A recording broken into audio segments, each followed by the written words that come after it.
আসসালামু আলাইকুম, সবাইকে স্বাগত জানাচ্ছি আমাদের ইম্পালা পেইন অ্যান্ড রিহ্যাবিলিটেশন কেয়ারের পক্ষ থেকে। আমি বনানী মণ্ডল, বর্তমানে ফিজিওথেরাপিস্ট হিসেবে কর্মরত আছি ইম্পালা পেইন অ্যান্ড রিহ্যাবিলিটেশন কেয়ারে। আমাদের সাথে আজকে উপস্থিত আছে আমাদের অতি সম্মানিত একজন পেশেন্ট, যিনি আমাদের কাছে এসেছিলেন পিএলআইডির সমস্যা নিয়ে। আমরা আজকে জানবো আমাদের সম্মানিত পেশেন্টের কাছ থেকে উনি আমাদের কাছে কি সমস্যা নিয়ে এসেছিলেন, কতটুকু সমস্যা নিয়ে এসেছিলেন এবং আজকে ওনার কি পরিস্থিতি। ম্যাডাম প্লিজ একটু বলেন। আমি শম্পা সুলতানা, আমি ধানমন্ডি বারোয়ারিতে থাকি।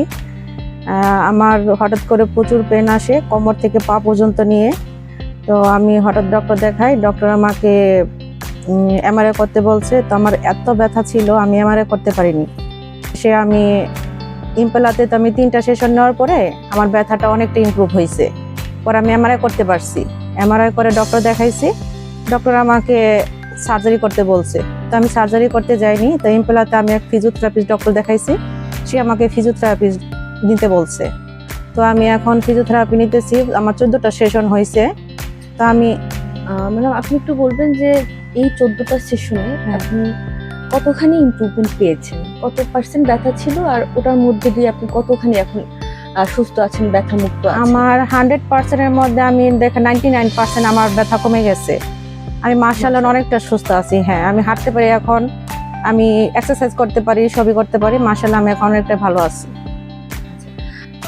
ম্যাডাম আপনি আমাদের দর্শকদের উদ্দেশ্যে এবার একটু বলবেন, যারা ডক্টরের কাছে যায় এবং ডক্টর যাদেরকে সাজেস্ট করে অপারেশন করার কথা পিএলআইডি সমস্যা নিয়ে, তাদের উদ্দেশ্যে আপনার কি বলার আছে?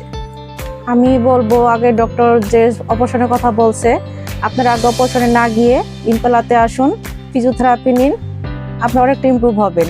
এখানে আসলে আপনারা বুঝতে পারবেন তারা কি রকম টেক কেয়ার করে, তারা অনেকটা ভালো।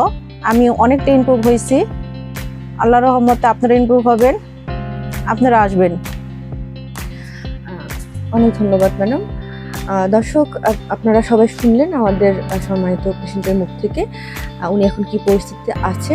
আপনারা যারা ওনার মতো এই সমস্যা নিয়ে দীর্ঘদিন ডক্টরের কাছে যাচ্ছেন, পেইন কিলার খাচ্ছেন, তারা অ্যাটলিস্ট অপারেশনের আগে একবার হলেও ফিজিওথেরাপি চিকিৎসা নিয়ে দেখবেন ইমপ্রুভমেন্ট আসে কিনা।